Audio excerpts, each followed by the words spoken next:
Hello everyone, welcome to my channel. So in today's video I am recording a video for communication skill. Communication skill एक बहुत ही important aspect होता है for interview preparation, जिसको कि हम लोग अक्सर इग्नोर कर देते हैं.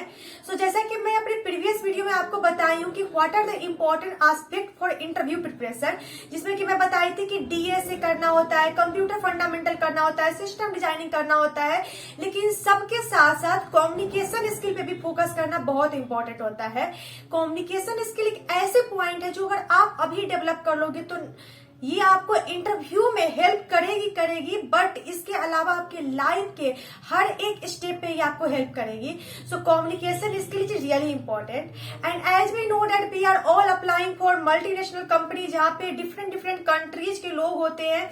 तो इस कारण से कम्युनिकेशन स्किल तो इम्प्रूव करना है, साथ साथ हमें अपना इंग्लिश इम्प्रूव करना है. तो मैं इस वीडियो में बताऊंगी कि आप लोग अपना इंग्लिश कैसे इम्प्रूव कर सकते हो. So please watch this video till the end. Video start करने से पहले मैं इस चैनल के बारे में कुछ बताना चाहती हूँ. This channel is brought to you by Newton School. Newton School एक काफी अच्छी प्लेटफॉर्म है जो कि आपको सॉफ्टवेयर इंडस्ट्री में जॉब लेने में हेल्प करती है. न्यूटन स्कूल का भी फेब्रुअरी बैच स्टार्ट होने वाली है एंड आप उसका लिंक डिस्क्रिप्शन में देख सकते हो. सो आप डिस्क्रिप्शन पे दिए गए लिंक पर क्लिक करके फेब्रुअरी बैच के लिए जरूर अप्लाई करना. अगर आप न्यूटन स्कूल ज्वाइन करते हो तो आपको फी तभी देनी पड़ेगी जब आपकी प्लेसमेंट 5 लाख से अब की लग जाती है. इससे पहले आपको फी नहीं देनी पड़ेगी, ये बेस्ट पार्ट है. प्लस आपको मेंटरिंग मिलेगी बेस्ट एडुकेटर से एंड आपको सारे वो रिसोर्स मिलेंगे जो कि इंपॉर्टेंट है for placement preparation for software industry. तो चलो मैं अब ये बताना स्टार्ट करती हूँ कि मैं अपना कम्युनिकेशन स्किल कैसे डेवलप की. तो मैं ये बताने से पहले मैं अपना बैकग्राउंड के बारे में कुछ बताना चाहती हूँ. मैं बिहार बोर्ड स्कूल से पढ़ी हुई हूँ, हिंदी मीडियम. तो ऑफकोर्स मैं मैं 12th में इंग्लिश मीडियम में पढ़ना स्टार्ट कर दी थी, 10th में भी मैं इंग्लिश मीडियम पढ़ना स्टार्ट कर दी थी, लेकिन मैं 6, 7, 8th, 9th क्लास में हिंदी मीडियम से थी बिहार बोर्ड में. एंड जब मैं इंग्लिश मीडियम में शिफ्ट भी करी तो मेरा ऐसा एनवायरनमेंट नहीं था जहाँ पे सब इंग्लिश बोल रहे हो. रियरली कोई इंग्लिश बोलते थे एंड बेसिकली हम लोग आपस में टॉक हिंदी में ही करते थे. लेकिन ये मैं सारा कम्युनिकेशन स्किल जो भी है ना मैं डेवलप करी हूँ during my college time. And ये मैं कैसे करी हूँ ये मैं सब कुछ आपको बताऊंगी. तो चलो मैं सबसे इंपॉर्टेंट बात ये बताना चाहती हूँ कि इंटरव्यू में अच्छा परफॉर्म करने के लिए हमें बिल्कुल बहुत ही अच्छा लेवल की कम्युनिकेशन स्किल आने की जरूरत नहीं है. यस आपको सीईओ नहीं, आप सीईओ पोस्ट के लिए अप्लाई नहीं कर रहे हो अनलेस अंटिल. अगर आप सॉफ्टवेयर इंडस्ट्री में अप्लाई कर रहे हो सॉफ्टवेयर इंजीनियर रोल के लिए तो आपको काफी अच्छा बहुत ही अच्छा कम्युनिकेशन स्किल की जरूरत नहीं है. आपको एक ऐसा कम्युनिकेशन स्किल डेवलप करना है ताकि आप जो भी एक्सप्लेन करना चाहते हो उसको आप अच्छे से प्रोजेक्ट कर सको. मतलब अगर आप एक लीड को क्वेश्चन समझा रहे हो इंटरव्यूअर को तो आप उसको ईच एंड एवरीथिंग क्लियरली आपको एक्सप्लेन करना है. बस आपकी इतनी नीड होती है. अगर आप अपना कोई प्रोजेक्ट को एक्सप्लेन कर रहे हो तो वो भी आपको क्लियरली एक्सप्लेन करना है ईच एंड एवरीथिंग अच्छे से. एंड आप जो बताना चाहते हो वो अगर आप अच्छे से प्रोजेक्ट कर पा रहे हो दैट मीन्स कि आपका कम्युनिकेशन स्किल अच्छा है. अब रही बात इंग्लिश की, तो इंग्लिश में क्या होता है कि अगर आप ऐसा इंग्लिश बोल पा रहे हो जो कि एक थर्ड पर्सन इजीली अंडरस्टैंड कर सके, सब कुछ समझ सके, देन आपका इंग्लिश भी ओके है. हाँ, अगर आप ऐसा इंग्लिश नहीं बोल पा रहे हो तब प्रॉब्लम है. अब मैं बताती हूँ कि आपको पता कैसे चलेगा कि आप वैसा इंग्लिश बोल पा रहे हो या नहीं बोल पा रहे हो. ये इंपॉर्टेंट होती है.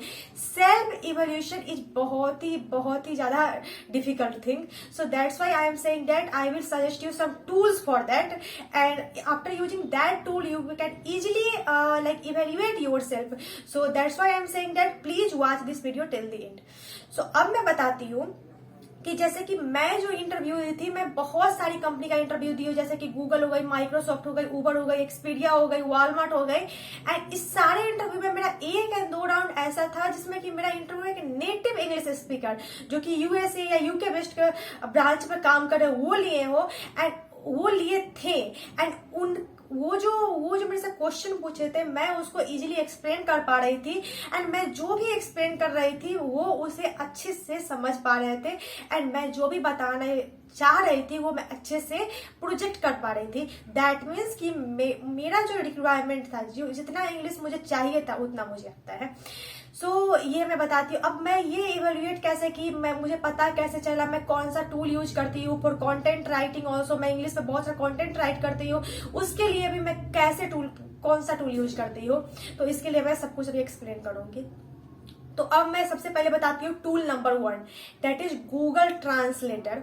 गूगल ट्रांसलेटर में क्या करो, आप क्या करो, अपना कोई भी लीड कोड क्वेश्चन जो बोल रहे हो, मतलब कुछ समझा रहे हो, वो क्या करो, आप वॉइस रिकॉर्ड करके उसको पहले वॉइस टू लैंग्वेज कन्वर्ट करो हिंदी में। एंड उसके बाद आप क्या करो कि आप इंग्लिश में जो बोल रहे हो उसका तो आप voice to language like word conversion करो इंग्लिश में, एंड वो इंग्लिश को आप हिंदी में कन्वर्ट करके देखो। इंग्लिश को हिंदी में कन्वर्ट करो एंड अब वो हिंदी पूरा सेंटेंस पढ़ो एंड वो पढ़ के समझो कि क्या उसमें जो लिखा हुआ है हिंदी में वही आप बोलना चाह रहे थे इंग्लिश में। अगर ऐसा हो रहा है दैट मीन्स कि आपका इंग्लिश अच्छा है। अब मैं एक बात बताती हूँ, जब आपका इंग्लिश एक गूगल समझ सकता है जो कि एक बोट है, देन आपका इंग्लिश एक पर्सन तो समझ ही लेगा, क्योंकि पर्सन के पास बहुत सारे ऐसे एबिलिटी होती है जो अनअंडरस्टूड और हिडन थिंग्स को भी समझ सकते हैं वो लोग।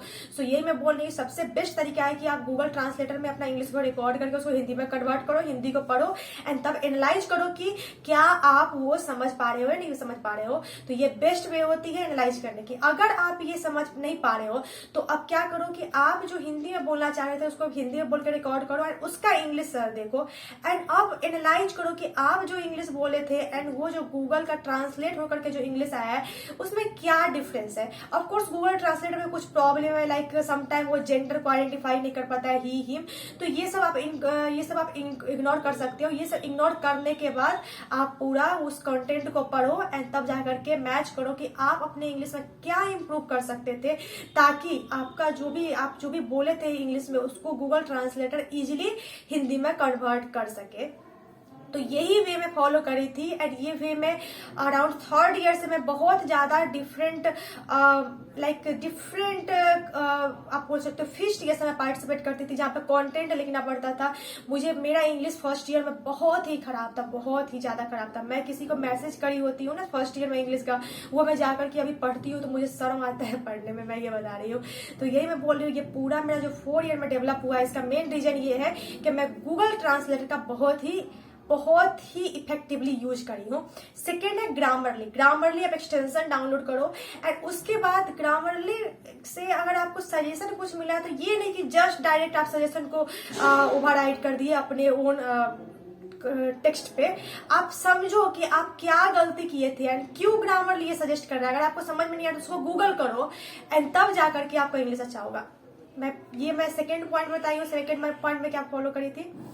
4th पॉइंट ये है कि जैसा भी आपको इंग्लिश आता है ना, आप इंग्लिश में बात करो। आपके स्टूडेंट, आपके फ्रेंड्स आपको बहुत ज्यादा डिमोटिवेट करेंगे, करने दो। जब आपका जॉब लग जाएगा ना तो जो आपके जो क्रिटिक्स थे ना वही आपके फैन बन जाएंगे। अभी कुछ दिन पहले ना मैं ये एक लिंक्डइन पोस्ट डाली थी या ट्विटर पोस्ट डाली थी, उसमें मुझे पता चला था, उस समय मैं एनालाइज की थी कि कितने सारे लोग मेरे क्रिटिक्स थे कॉलेज के टाइम में एंड आज वो मेरे से एडवाइस मांगते हैं, क्योंकि मैं उस समय जो वो मेरा क्रिटिक्स मैं क्रिटिसाइज कर रहे थे उस पर मैं ध्यान नहीं दी थी। मैं अपने गोल पे फोकस्ड थी। यस, मैं खराब इंग्लिश बोलती थी, तुम्हें खराब लगता है, तुम्हें जो बुराई करना है बारे में बुराई करो, मुझे फर्क नहीं पड़ता है।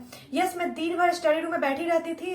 आप मेरा कुछ अजीब सा नाम डाल दो लाइक पढ़ाकू काइंड ऑफ थिंग, या आप मेरा क्रिटिसाइज करो, आई डोंट केयर। मैं हमेशा स्टडी रूम में बैठ के पढ़ती थी। आज जब मैं सक्सेसफुल हो गई हूँ तो वही लोग जो मेरा एक टाइम तक क्रिटिसाइज करते थे आज मेरे से एडवाइस मांगने आते हैं।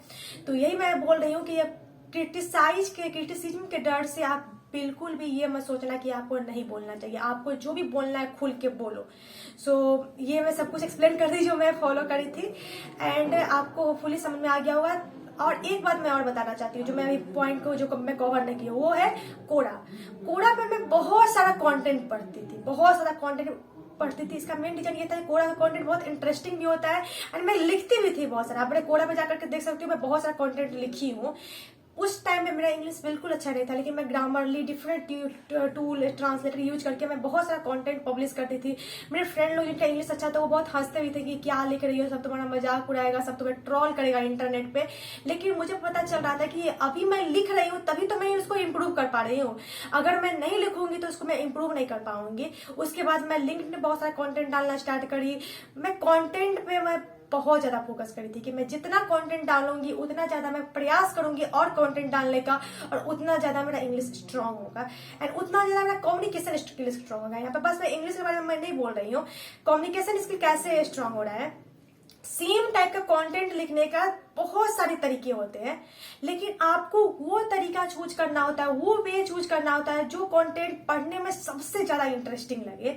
एंड यही होती है कम्युनिकेशन स्किल। आप बोलो वो उस टाइप से जो सामने वाला सुनना चाहे, ये होती है कम्युनिकेशन स्किल। लाइक अगर सामने वाला डाटा ओरिएंटेड पर्सन है तो आपको कोई भी चीज को एक्सप्लेन करना है डाटा शो करके। अगर सामने वाला पर्सन लेट से डाटा नहीं देखना चाहता है, वो ज्यादा इन डेप्थ नॉलेज नहीं देखना चाहता है, वो बस सरफेस नॉलेज चाहता है, तो आप ऐसे एक्सप्लेन करो ताकि आप सरफेस नॉलेज को ही एक्सप्लेन कर रहे हो उनके सामने, आप उनके सामने डाटा मत दिखा रहे तो वो इरिटेट हो जाएंगे। तो इसको बोलते हैं कम्युनिकेशन स्किल, जो कि आपको डेवलप करनी है। एंड हाँ, आप कर सकते हो डेवलप। सो आज से ही स्टार्ट कर दो। मैं सब कुछ एक्सप्लेन कर दी हूँ जो कुछ भी मैं फॉलो करी थी। एंड हाँ, अगर आपका कम्युनिकेशन स्किल बहुत अच्छा है तो वेरी गुड, लेकिन अगर अच्छा नहीं है तो आप इम्प्रूव कर सकते हो। एंड इंटरव्यू में ये बहुत ज्यादा मैटर करता है। नो मैटर आप कितना भी अच्छा लीड कोड पे हो, कितना भी आप क्वेश्चन कर चुके हो। मैं जानती हूँ कुछ स्टूडेंट को जो मास्टर है कोड फोर्स पे, लेकिन वो इंटरव्यू में सिंस अपना क्वेश्चन को एक्सप्लेन नहीं कर पाए थे, लेकिन वो इस रीजन के कारण वो सिलेक्ट नहीं हो पाए थे। एंड बाद में उनको इंटरव्यूअर से फीडबैक भी यही मिला था कि you are very good in TSA but you should improve your communication skill. And अभी वो सेम पर्सन जिसको ये रिव्यू मिला था, वो पर्सन उस रिव्यू पे वर्क करा एंड अभी वो बहुत ही बड़ी कंपनी में प्लेस्ड है। रीजन, उसने फीडबैक को पॉजिटिवली लिया, वो फीडबैक से डिमोटिवेट नहीं हुआ, वो फीडबैक से खुद को इम्प्रूव करा। So this is the region between a successful people who only complain. So that's all about this video. Thank you so much. अगर आप वीडियो यहाँ तक देखे हो दैट मीन्स कि you really like that video. So please like this video and subscribe this channel. And हाँ, आप हमारा टेलीग्राम ग्रुप ज्वाइन कर सकते हो। टेलीग्राम ग्रुप में आपका कोई भी प्रॉब्लम हो तो मैं डायरेक्टली सॉल्व करूंगी। So please check the Telegram group link in the given description. So that's all. Thank you so much.